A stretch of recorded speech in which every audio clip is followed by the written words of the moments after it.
श्रीराम साधक हो. सध्या आपण श्री ब्रह्मचैतन्य गोंदवलेकर महाराज यांचे थोर शिष्य परमपूज्य श्री तात्यासाहेब केतकर यांच्या चरित्राचा आस्वाद घेत आहोत.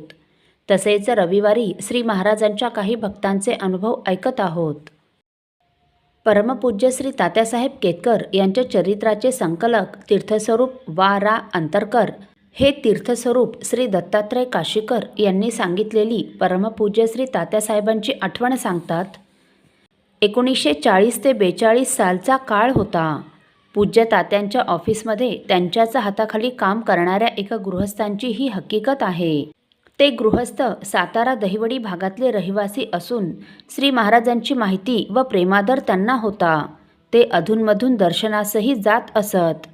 तो काळ चले जावच्या चळवळीने भारला होता. त्या गृहस्थांच्या डोक्यात नोकरी सोडून राजकारणात पडण्याचा विचार आला व त्यांनी नोकरीचा राजीनामा लिहून तात्यासाहेबांच्या टेबलावर ठेवला.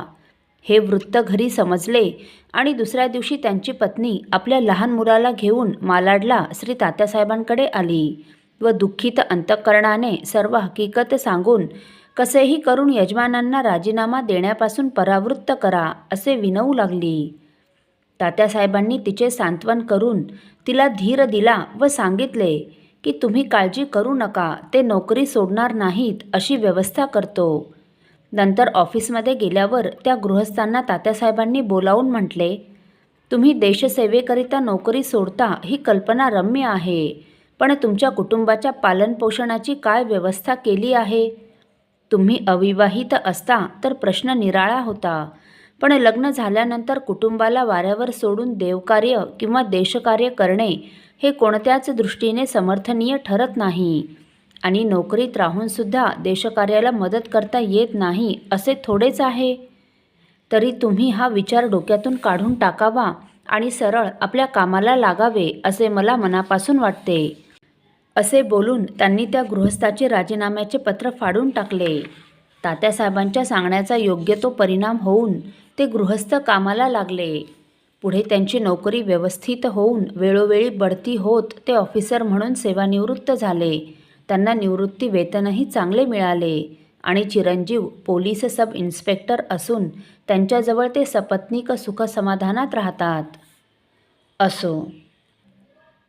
श्री महाराजांचे मालाड येथील एक अनुग्रहित एका असाध्य रोगाने जरा तरुणपणीच निवर्तले. मागे पत्नी व 4 मुले असा परिवार राहिला. चरितार्थाचे काडीमात्रही साधन नाही अशी निराश्रित स्थिती होती. मदत करील असा कोणी सधन नातेवाईकही नाही.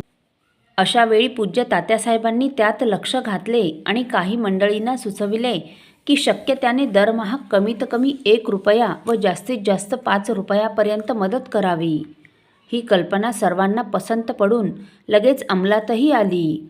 दरमहा येणारे पैसे जमा करून ते त्या कुटुंबाकडे पोहोचते करून हिशेब ठेवण्याचे काम एका गृहस्थाकडे सोपविण्यात आले. परिस्थितीनुरूप अन्य रूपानेही त्या कुटुंबास शक्य ते सहाय्य करण्यात आले. आता सर्व मुलांची शिक्षणे, लग्नकार्य वगैरे सर्व होऊन सर्वजण सुस्थितीत आहेत.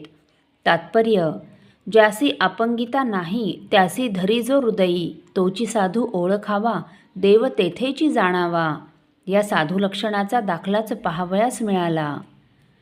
असो.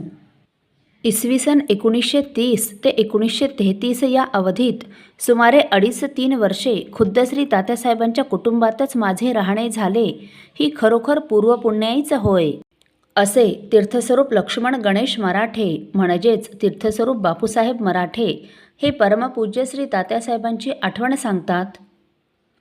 प्रापंचिक संतांचे खाजगी जीवन कसे असते हे मला अगदी जवळून पाहण्यास मिळाले. त्यानंतर पुढे 1967 सालापर्यंतही मला त्यांचा खूपच सहवास लाभला. श्री महाराजांची विचारसरणी आणि त्यांना अत्यंत प्रिय असलेले रामनाम यांचा प्रसार श्री तात्यासाहेबांच्या द्वारा 42 वर्षे झाला आणि अक्षरशः हजारो स्त्री पुरुषांना आपल्या आध्यात्मिक उद्धाराचा आणि समाधानाचा मार्ग प्राप्त झाला.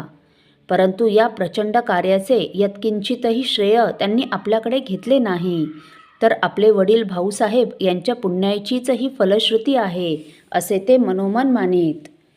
भगवद्गीतेच्या 12व्या अध्यायाच्या 13 ते 20 या श्लोकात भगवंतांनी आपल्याला प्रिय असलेल्या भक्ताच्या अंगी जे गुण असतात म्हणून सांगितले आहे ते तात्यासाहेबांच्या अंगी आढळतात. असो. साधक हो, तीर्थस्वरूप बापूसाहेब मराठे यांना भगवंताला प्रिय असलेल्या भक्ताच्या अंगी जे गुण असतात ते परमपूज्य श्री तात्यासाहेबांच्या अंगी आढळले. ते गुण कोणते हे आपण पुढील भागात बघणार आहोत. श्रीराम समर्थ. आपल्यातील कोणा श्रींच्या भक्तांना श्रींचे काही अनुभव आले असतील तर कृपया आपण मला ते 9422843253 अथवा सुनील दादांच्या 9892608401 या व्हॉट्सअप नंबरवर कळवावेत अशी नम्र विनंती. श्रीराम समर्थ.